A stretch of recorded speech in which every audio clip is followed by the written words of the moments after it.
I'm not supposed to worry about that. I'm the talent. Hey, that's the way the cookie crumbles. I have intrusive thoughts. That's what these are for. It keeps them out. I need some. They're like, we can't go anywhere. Bailey doesn't have her earmuffs on. So, Mama has some bad news. Oh, what's up? Having to do with our newly found joy of glass straws. And No. I was trying to put it out of my head because I first saw it. It went viral.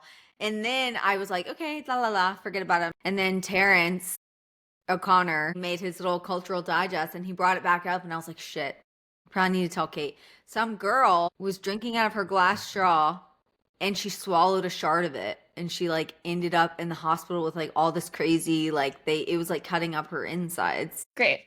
Yeah. So I just thought really I was. Can't have any straws. Straws are just bad. But this, I'm like, how did it break? Because like, I'm like, when I'm sipping, Like, you need to be careful. I'm just going on the tip of it though. Just awareness. I just thought. I mean, I don't like that. It came back up, so I guess like safety matters and I should tell us. Safety does matter. Thank you. It does.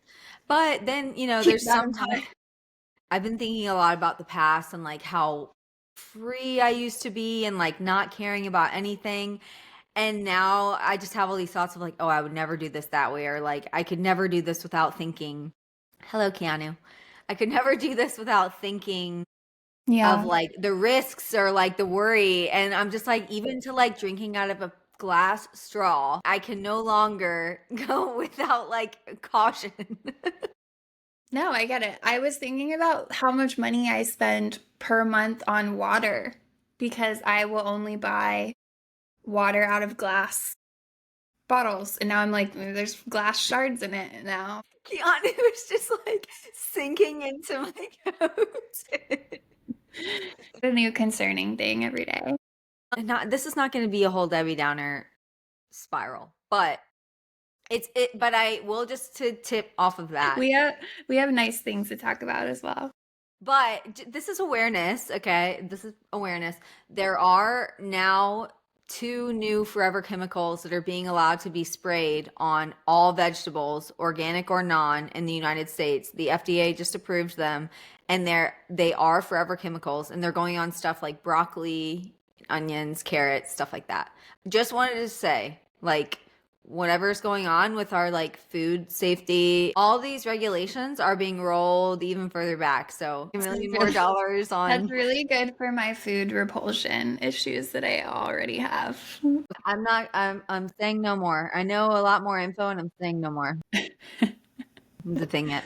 So it's like, what do we eat? Like, what is safe to eat? To move to Europe. Grow your own food. Move to Europe, basically. I do really have a fantasy of like living in the woods and growing my own food, but like I would like to be doing that with someone else who will do most of the work.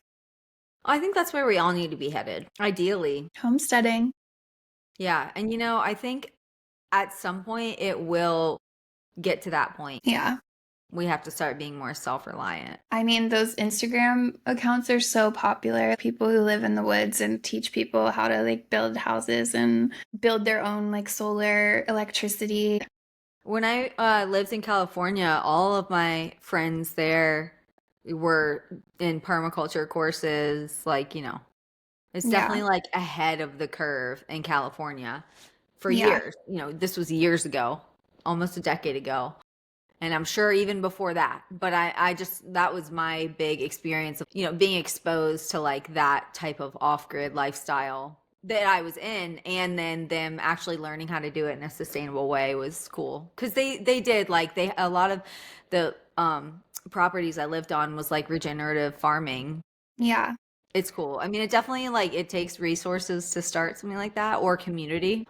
I was really interested in that when I was like in my early 20s, and I was doing like, I did a couple stints with Worldwide Organization of Organic Farms where I like went and stayed with a random person, and I was really interested in this was around the time of my Yogaville cults days. Right before I went to Yogaville, I was looking at going to Hawaii. and staying on this like Pineapple farm? permaculture farm community that was doing, yeah, like biodynamic and like permaculture farming. And they would teach you everything and let you stay there. And it was like trading work on the farm for room and board. My mom was supportive of it. She was going to help me like make this happen. My parents were really encouraging and I was like talking to them and like I was going to go. And then I fucking met this guy like on a full moon. I got distracted and I Yeah. got steered off my path and that's happened to me. It's kind of been a pattern for me. But yeah, that is like a big one that I look back and wonder what my life would have been or like what could have been if I went to Hawaii and did that. Because yeah, I just like fell in love with this moped guy. And then that was the next year and a half. And I Tale as old as time. didn't do any more farming after that, really. So who knows? Maybe that it'll come back around in my future.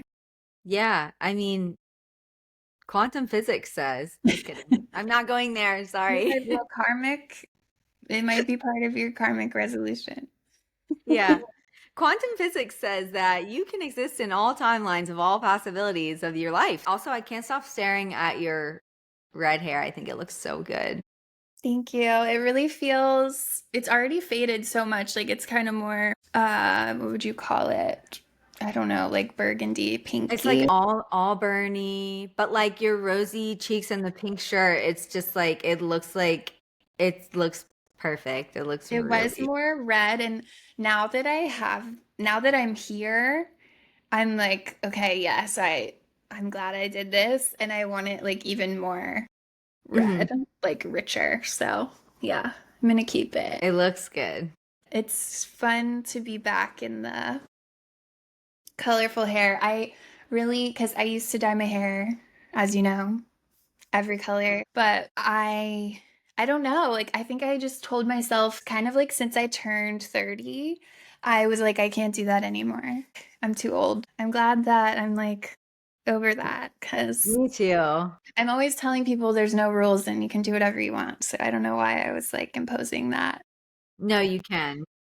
I moved to LA and got this corporate job and I was telling myself that I wanted to be taken seriously for some reason. But why? And like, what does that even mean? And I don't even think I ever really accomplished that. But it Well, was, I wanted to explore this like clean girl aesthetic, like more demure, natural. I don't know. But I got really bored of all of it. And so I feel kind of like I'm back and like, this is who I am. yeah. I think when people have the feeling of wanting to be taken seriously, I think maybe what it more means is like in your in your purpose or in like your speech or art or process, you don't even have to demand that. That just comes with like wisdom and experience and just like being yourself, honestly. Just being yourself. Like it's Yeah. cool to be yourself. It's really cool to be yourself. Yeah. And that's all you have to be. And nobody like on you know me, I'm like I don't want to be taken seriously Yeah. because that's No, but part of that's who what I I am. mean is I'm like, why did I, I for mean, I what? think there's societal pressures when you move or you take a big step to do something. There's this natural pressure of like, okay, I'm in a new place, like I need to do something new, I need to be somebody new, I need to level up, I just need to be worrying about like what is good for me tomorrow. Of course, like everyone has long-term goals, but like as long as you're like taking care of yourself for today and tomorrow, there's no pressure. Actually, I've been feeling maybe a little relieved, like maybe there's not so much pressure because I don't know if you saw researchers at the University of Cambridge found that adolescence actually Oh, I saw. lasts until about age 32, at which point the brain's functional improvement stabilizes, so they say. So, yeah, I just kind of felt like we're off the hook. Yeah. Am I a late bloomer or Are you right on time? I mean, I'm 34, so I'm like fresh, Mm-hmm. I'm new. We're like just now adults. Yeah. Yeah. We're baby adults. No, for real. Like that's how I feel. I feel like I'm a baby adult. Also, Carl Jung said you don't even start your life until 40. Yeah, that kind of blows my mind. He said that you develop your identity. Everything up until 40 is just developing your sense of identity. And then Mm-hmm. after 40, you're integrating. It's like so exciting. I love that. It's becoming more of a cultural norm to do things later in life, to have kids, for women to have kids around 40 or even after 40. And I really love that. It feels freeing and like an extension, like we have more time than we think we do. That as women, we're not just gonna start like deteriorating and becoming irrelevant at age 40. Like that's not a thing anymore. We're And seeing some of the most beautiful, most successful women having whole new eras in their career and professional life. We're having a kid at 43. Like I texted you earlier that Sienna Miller is 43 and her boyfriend is 28 and she's pregnant again at 43 and she's stunning and it just makes me feel like okay, anything everything. is possible. Yeah. Yeah. So, We're in that era. And I know I always think this, and it probably sounds cliche, but that's why I like Sex and the City so much, is because it was really ahead of its time. Because in season 1, they were in their 30s. yeah. So I always tell you, we're just in season 1 of Sex and the City. Welcome to the age of uninnocence. I know it's a show, but like that was very ahead of its time. But they were all just in their mid 30s, like Yeah. figuring out their life. Yeah. I do just like to think about them starting at that show at 35 or whatever. As uncomfortable and ridiculous as And Just Like That was, which Bailey refuses to even watch, And Just Like That. But Carrie is so successful in those seasons. She's just loaded, and books are bestsellers, and everyone knows who she is. She wears some really incredible outfits, and it is really inspiring. You are just a fairy tale, aren't you? God willing. Oh, something else that I saw that kind of freaked me out. Not freaked me out, but existential for a moment. I was listening to this interview to some ex-CIA guy, because I go down these like rabbit holes of listening to people talk about like experiments they've done. And I was listening to this ex-CIA special service guy who is now like a behavioral analyst. He was talking about the brain and how we don't even really know what 70 to 80% of the brain does and how we even store memories. Like there's theories on how we store memories of like different neural links, whatever, but like we don't even really know how we store memories. And to me, that's kind of crazy to Like, think where about. are they? Yeah. Yeah, like how are we even, and I know we had talked before about how there's that Netflix thing where like your memories can change over time. The more you tell a story, the details change every time. But when I was listening to this, obviously I'm just like, when you're just flooded with thoughts on something, you're just like, wait, yeah, where is all this coming from? It's just weird to think about. Well, whenever I consider the brain in that way, I can't really separate my belief in the existence of a soul. Like, to me, that's where I'm like, well, it's our soul. Maybe it has something to do with that. And we remember things in our body too, of Mhm. course. Like, our bodies remember things. I mean, our brain is part of our body, but I do sometimes, it's hard for me to reconcile how people don't think that, there's an invisible current. Energy. Yeah, Yeah, current. that's like running through us. On a cellular level, it's like you said, our bodies remember. It's like it is true, like we store stuff on a cellular level. That's why they say like with somatic healing, you're basically like retraining your body from like things that happened at a cellular level to you when you were younger, and what, like, say I have hypermobility, right? Hyperflexibility. So that came from some event in my childhood rewired my cells in my body to be that way. And like, let's say I wasn't staying in shape and then maybe like my knee kept popping out or something, like I would be doing somatics to reintegrate like into my body and like kind of trying to go back to whatever time it was.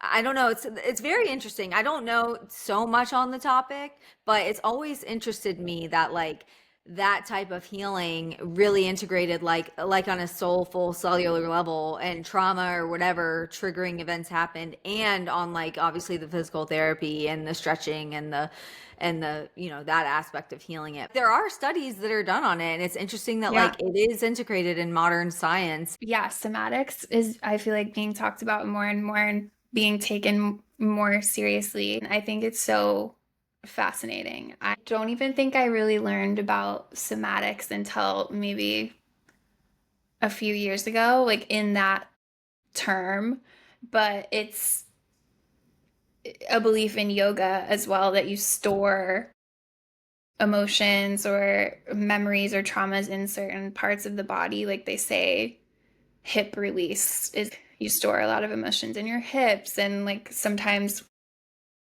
if you do really deep stretches, like you'll at least I'll feel emotional. I cry at the end of yoga Yeah. classes sometimes because it's unlocking things.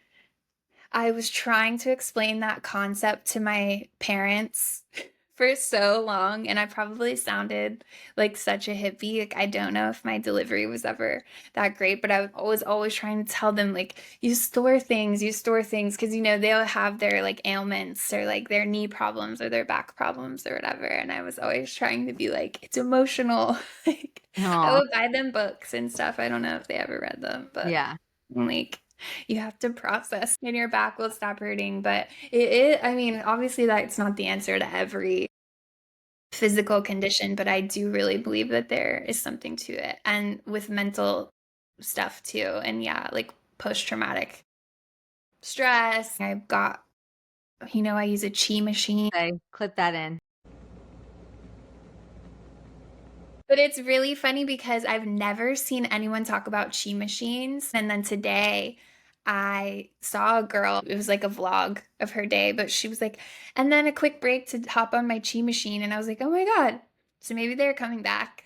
Well, I've seen all over my TikTok, there's like the vibration The ones. plates. Yeah, the Yeah. plates are popular. Those are being Yeah. sold, but your chi It's machine is different.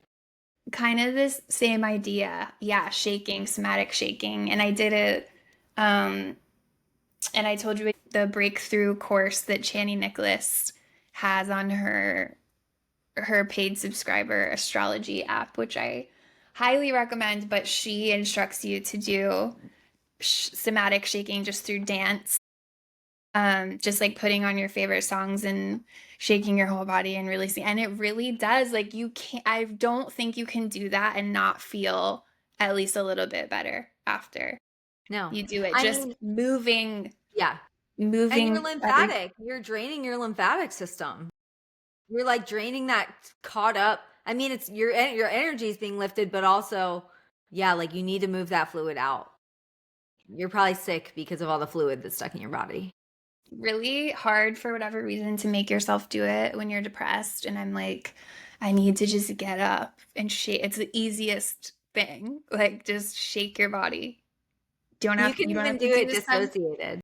yeah, like you don't have to do some workout or yoga or any like moves or anything. You don't need to change clothes. Like, you just need to get up out of your fucking bed and like shake your body. And that's me saying that to myself right now. Yeah. It's a good thing to say because it's like, yeah, bitch, like just get up.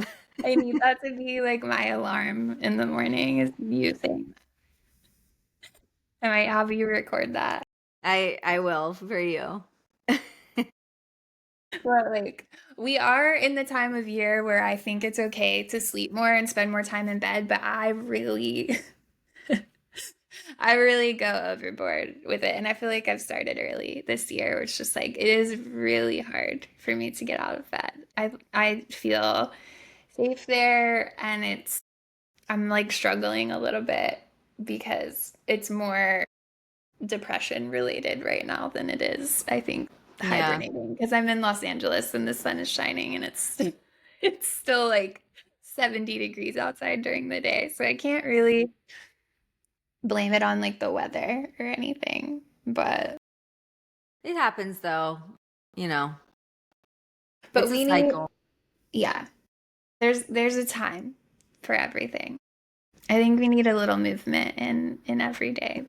Something I was thinking about with the seasons though is that I really believe that, like, if I was going to run for office or something, I think part of my platform would be that from November 15th until January 15th, you have either paid vacation or holiday pay or like overtime pay for that entire time. It's gonna be different now. Because obviously, like, I'm not suggesting that society just shut down. Like, people will still work, but I think they should make more money, because I think we need to slow down. People need to rest more. It's such a busy, like, bustling time of year around the holidays. And I've worked customer service, I've worked in restaurants during that time, and it's harder, and people are more difficult, and there's more traffic. And I just think that's really something we should think about. I think it would make the world better if, like, or if you could work from home, like that could be an option. But I just think 2 months, like, what's 2 months? It's I basically know. what they do in Europe. Well, I mean, physiologically, we slow down. So, like, it makes sense. Like, why aren't we just, I don't understand why we're not just doing all of society based off of what our bodies are doing. Wouldn't that be Like, why nice? are we fighting everything against our bodies? It's like, we need more sleep. You know what I mean? Like, we need balance.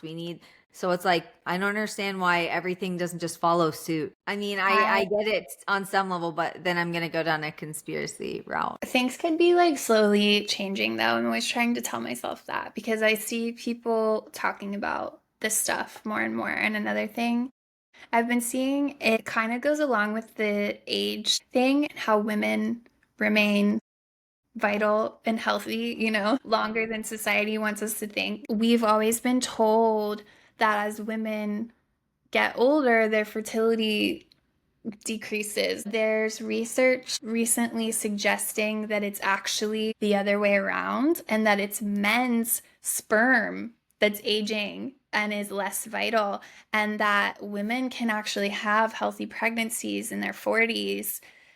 It's more likely for them to have that if they have a younger male partner. Sienna Miller heard that. She did. She did. And I'm like, isn't that fascinating? I'm like, okay, so we might not actually be the ones whose value decreases Exactly. as Yeah. we get older. And Honestly, I love to men, see the tide turning. And we've talked about how we both love younger men, but that's an empowering thought. yeah. Well, now it's science. And I like the way that this research is finally coming out, because this is probably something that could have been known a long time ago.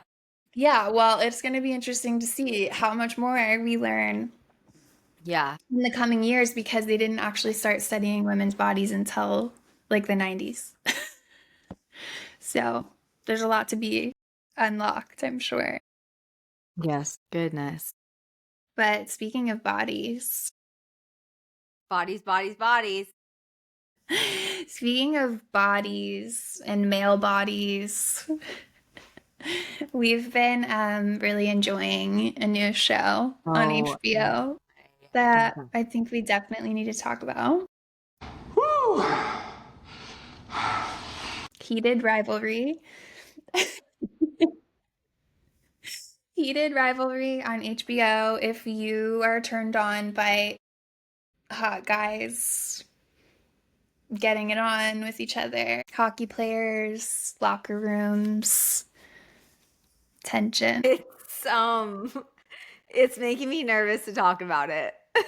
An ass. I literally am get giddy like a little schoolgirl because Russian accent with almost pathological confidence.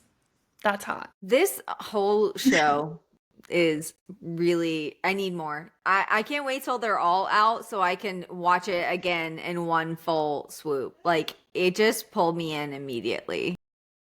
A bossy Russian who is absolutely stacked.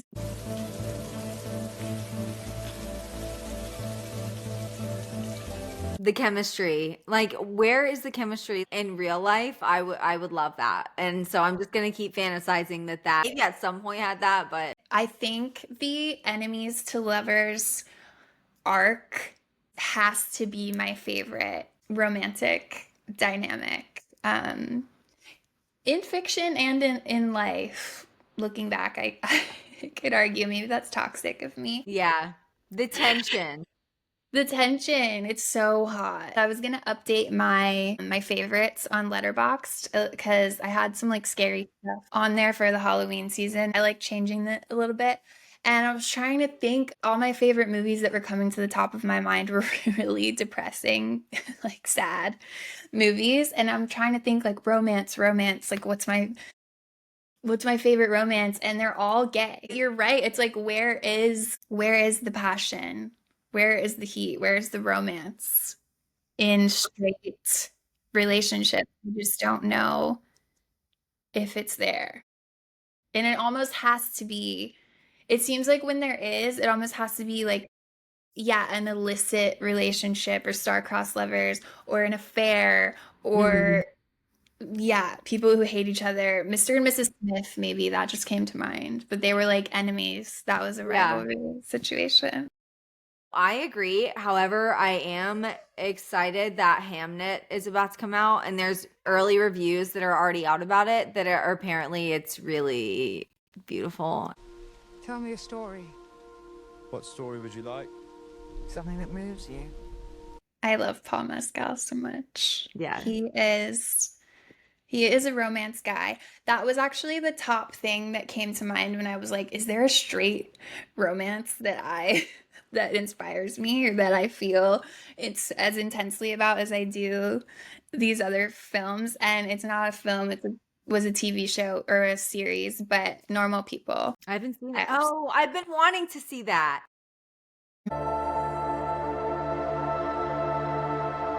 And you can never really know another person. Oh my God, it's the best. Yeah, that would be a great thing to watch.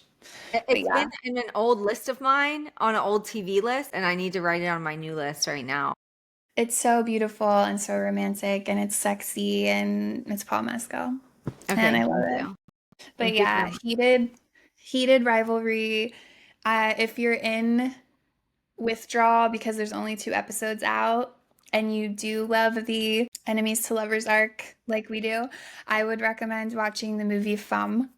Is that a bloke? He's a big man in his high heels. Fuck. It's a very different kind of enemies to lovers, and there is some violence, trigger warning, but it is so hot and so beautiful. And then I would also suggest, if you haven't seen Fellow Travelers, also a series, definitely dive in. I thought of that today because it's December 1st, which is World AIDS Day. Have you ever had inappropriate physical contact with another man? No. Such a damn good liar. Matt Bomer, my favorite, and Jonathan Bailey also have incredible chemistry, a lot of tension, 2 incredibly hot people in a kind of volatile relationship that spans decades, covers the AIDS crisis, but it starts in the 1950s at the beginning of the Red Scare, anti-communism scare, and the Lavender Scare, which is not talked about as much. You learn about the Red Scare in school, you don't learn about the Lavender. Gay people were hunted at this time, especially in government. Senator McCarthy leading the charge and all the hysteria around communism. His chief of staff was Roy Cohn, who people might know about in relation to Donald Trump because he is a despicable human being who ended up being Donald Trump's mentor and lawyer and fixer in the 1980s. He was responsible for persecuting gay men in government jobs, and then that it really spread to other industries. It was a big thing in Hollywood as well. People were so afraid. It just gives a lot of context because in the decades leading up to the AIDS crisis, you had this really intense fear and stigma that was being built up culturally because of these people in government, where people were really, really afraid of being seen as gay or being even like associated with anyone who was gay. So there was already this really intense stigma. When the AIDS pandemic broke out, no one wanted to talk about it. Everyone was so afraid to help these people or to say they knew anyone who had AIDS because there's this context, you know, of all of those years of fear. So anyway, and then also Roy Cohn ended up being a closeted gay man who died of AIDS in like 1986 or something. Yeah. 40 million people worldwide have died from AIDS since the beginning. And it's just something I don't think people talk about enough. Yeah. I watch Fellow Travelers and learn about all of that, but then also there's really hot sex scenes with naked Matt Bomer. So it's kind of like, it's important. It's just really important for everyone to see. It's an important historical piece of art. It's got everything. Yeah. We were talking with Nick last week about like superhero stuff being kind of gay. And then this week when we watched that show, we're talking about sports being gay. I love a good locker room scene. And it's just, you can't convince me that men who play sports don't have little gay moments in the showers or in the locker room, or at least like jerk off together. Like guys are jerking off together. We know. No, I'm telling you, it's their secret. It's their And like. I support it. Why wouldn't you? I think it's just their unspoken like pact. Like they're gonna do it. They're gonna see it. They're gonna experience it, and then they're gonna keep it for themselves. And that's honestly fine. It's just like that's fine. Yeah, would like to know about it. I would like to know. I would like to know more about it. I just, to be clear, I fully support it. Do you want to do echo chamber? Yeah, let's do it. I have some words for you. Hit me. This is Echo Chamber on Dream TV. All good. Fantasy. Rebel. Charge. Tweety. Bird. Karma. Fate. Super freak. Hot. Dancing bears. My dad. Blue crush. Kate Bosworth. Rasta. Snowboarding. Baby girl. Harris Dickinson. Tom Sandoval. Scream. Exhale with a big ass scream.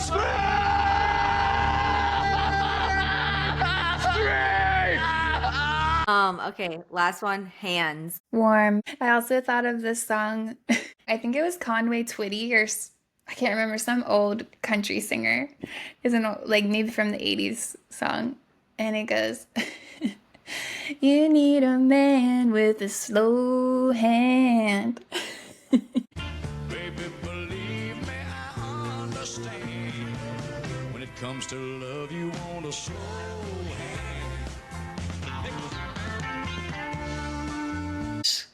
It's a good song. I like it. Should we unpack any of that? I'm trying to remember what they were so I could explain my answer. Let's see. We talked about All Good, Dancing Bears, Blue Crush. Rasta, I said snowboarding because I used to snowboard when I was a kid. And I had one of those really embarrassing, probably semi-problematic Rasta hats that it wasn't braids, but it was like the beanie strings. Fabric beanie with Yeah, fabric hanging off that like bounced around. It was actually so fun to wear, but it was rustic colors and yeah. A lot And of 90s. I'm also a huge fan of the Disney movie Johnny Tsunami. And that actually has been featured on my Letterboxd top 4. Great film. And it's about racism and classism and shred powder.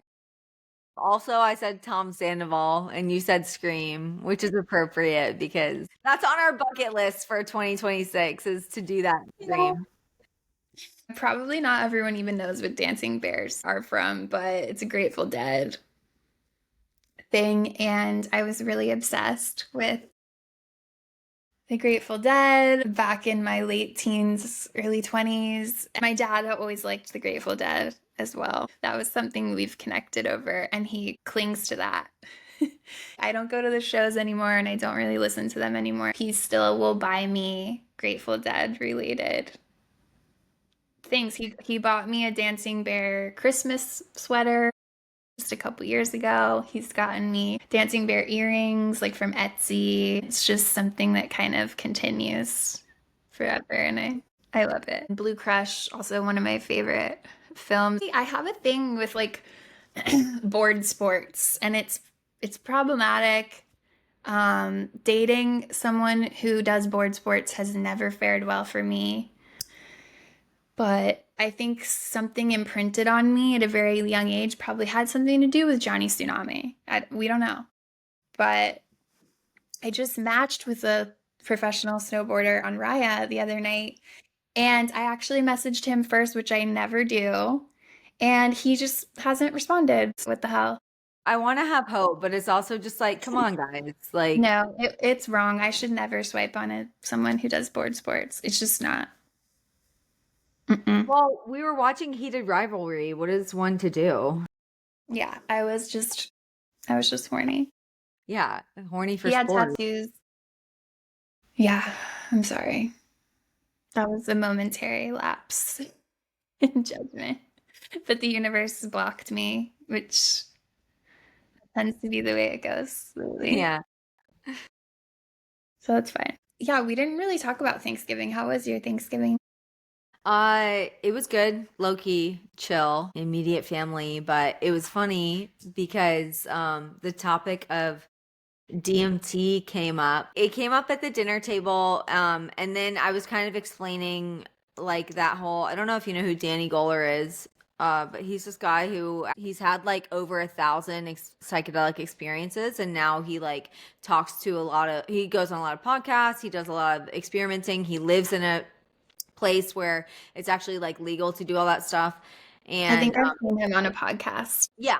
He has his own YouTube channel, and anyways, he just kind of like dropping knowledge on people from his like studies and experiences, and he talks to a lot of like high up people too. And he had this experience with DMT where he was like looking through a laser from this DeWalt tool, and the laser was on the wall, and he saw code in it. And he saw like ancient text and like code, and he noticed that wherever he moved the laser, like more code was revealed, but it wasn't like when you're normally hallucinating, like it stayed static.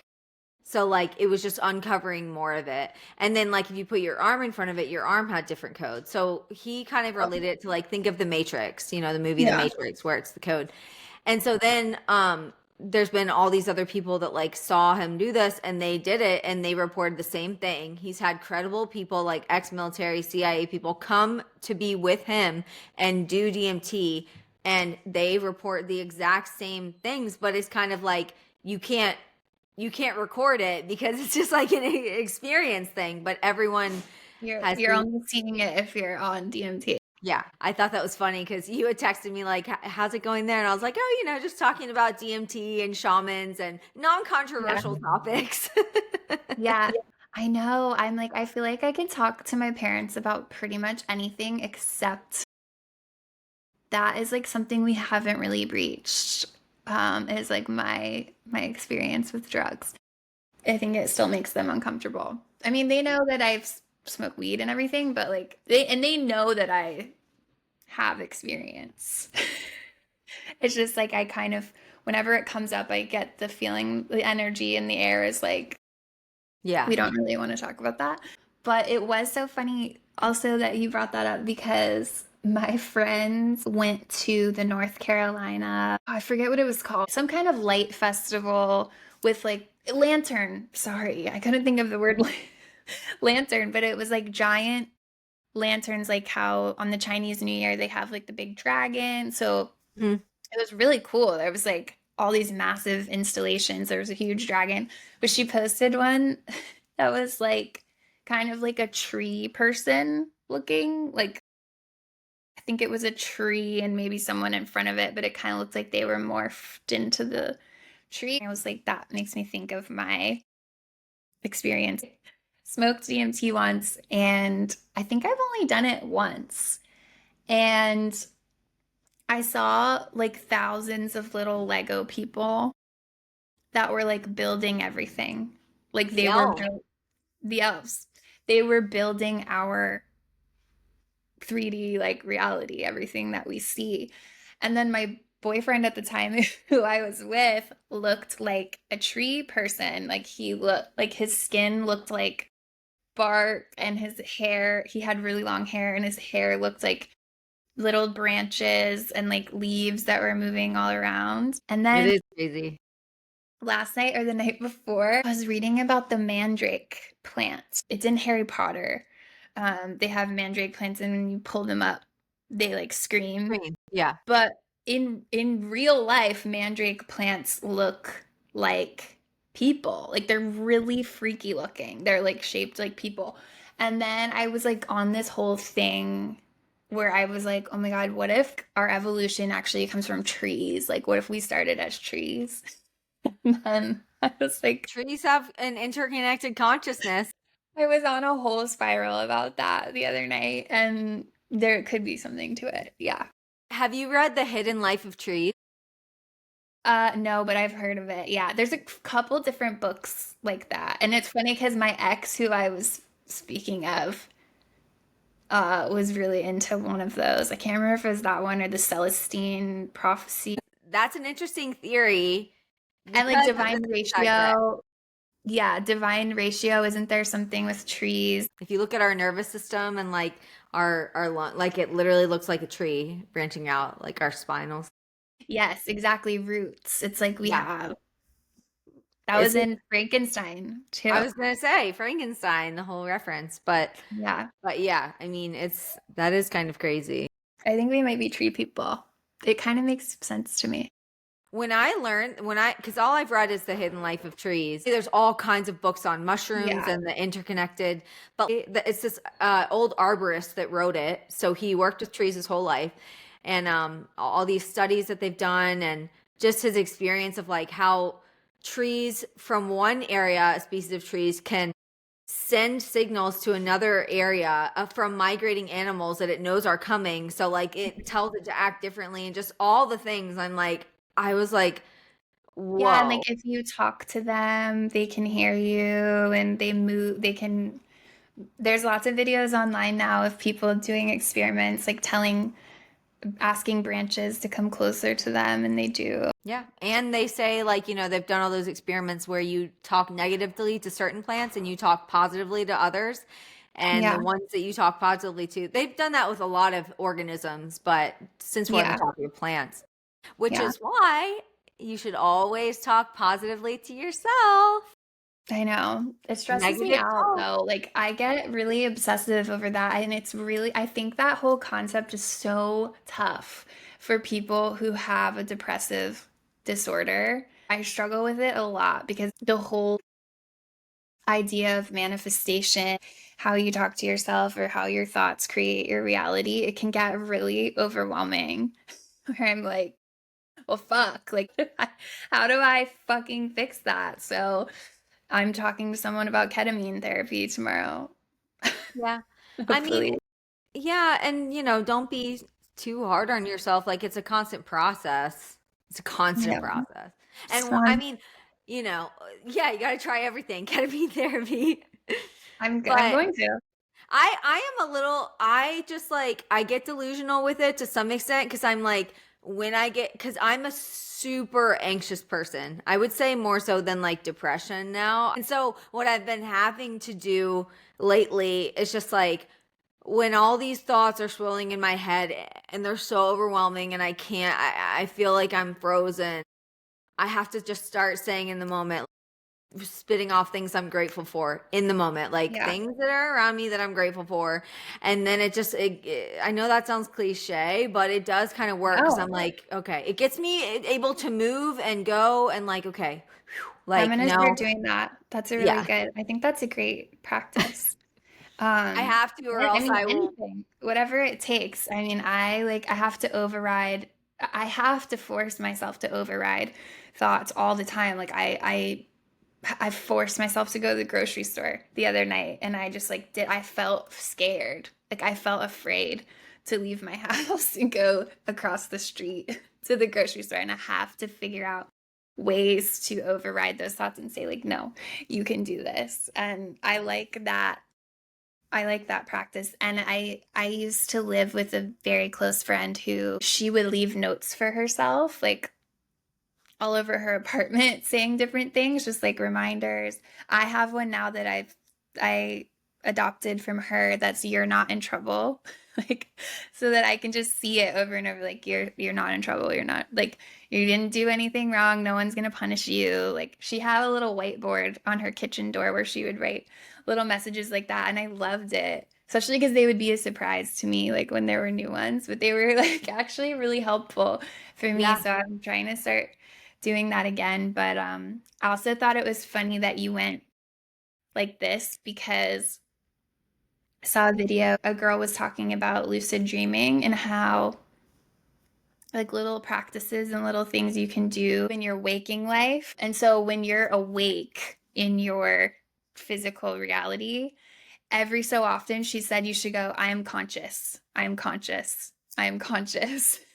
Like, so you're constantly like reminding yourself, and so that you can have some like physical movement or sound that's constantly reminding you that you're in control and that you're making decisions, and that eventually over time that will transfer into your dream state, and you can do it in your dream to remind yourself like, okay, I'm dreaming, but like I'm conscious, and I can make decisions. Because in your dream state, as soon as you can acknowledge that you're dreaming, then you can start making more autonomous choices and kind of direct your experience more. And I heard people say that before, but I'd kind of forgotten about it, and she reminded me, and so I kind of want to start doing that. Yeah, I want to try that too. But I'm like, it's possible that could just help my like normal mental state too, to just have something where I'm just going, I'm conscious, I'm conscious. Like I'm alive. It's putting you in the present. Yeah. I'm alive. Yeah, exactly. It's keeping you present. Yeah, I like that. Okay, so you went to Magic Castle. Yeah, that was kind of my exciting Thanksgiving experience. I had a very low-key Thanksgiving as well. I'm not big on the holiday myself. I don't really care about it. I like watching the parade. Is fun. It's like a fun spectacle of American capitalist, just over the top, gaudy chaos. There's something I really love about it. It's so American in the best and the worst ways. I watched the parade in bed with Archie, and I was watching my cousin's dog as well. I was kind of babysitting. But yes, I did go with my other cousin to the Magic Castle the day after Thanksgiving here in LA.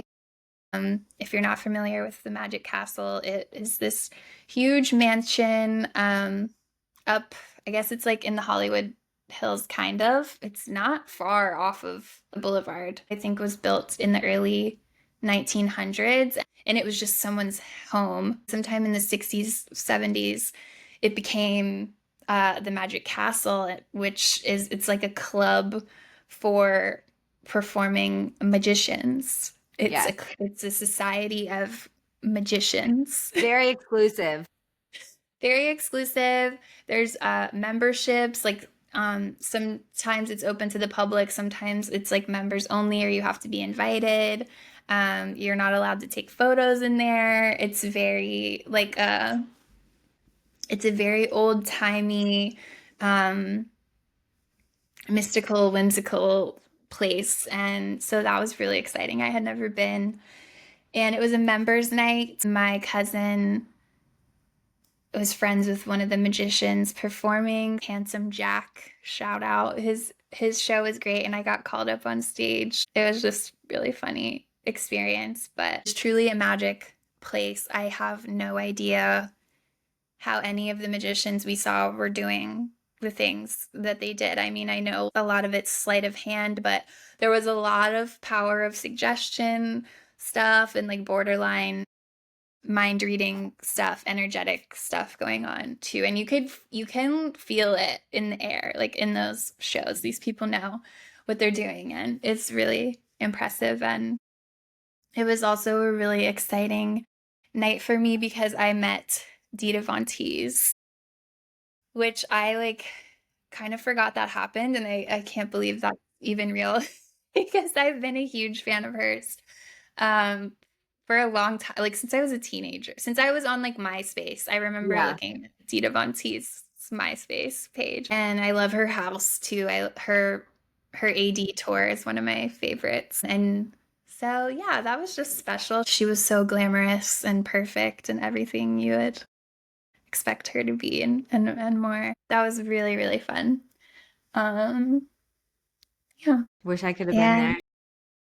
Yeah, I was a little starstruck, and I'm a little starstruck right now because I feel like I'm talking to Anna Faris. Because you really are channeling her. You're her likeness tonight. Samantha James, just friends. I'm not supposed to worry about that. I'm the talent. And their plane goes down, and she goes, Daddy, we're down. Daddy, we're down. I'm not supposed to worry about stuff like that. I'm the talent. Daddy, we're down. We are. That's what I say to you when I'm depressed. And whenever Bailey doesn't get something, or she spells something really wrong, or anything, I just tell her, hey, you're not supposed to worry about stuff like that. You're the talent. And I'm not. And I'm not going to worry about it. It's good to keep in mind. It's good to keep in mind that you're a star and you don't need to worry about stuff like that. Whatever the stuff is, it could be anything. You don't need to worry about it. I make the rules. And if that's what I believe, then like that's what I'm going with. Absolutely. That's generally how I am. You know, sometimes I have a tendency to make things up. I love your refusal to Google anything ever. It's not only that you don't believe in using AI, you don't even believe in using an internet search engine. You're just old world. Well, you're like, I know what I know, and I'm just going to go with that. Have I ever been wrong? It's kind of like Mariah Carey-esque a little bit. It's kind of like, well, I said what I said, and I don't really care. I think my thing is I have to be myself. And if that means in that moment, I don't hear you, I don't see you, you don't exist to me at this moment, that's fine. Did I stutter? And I respect it, and I love it. Thank you. I love you. I love you. I think that's a wrap. I think it is. Mars. Dreamy.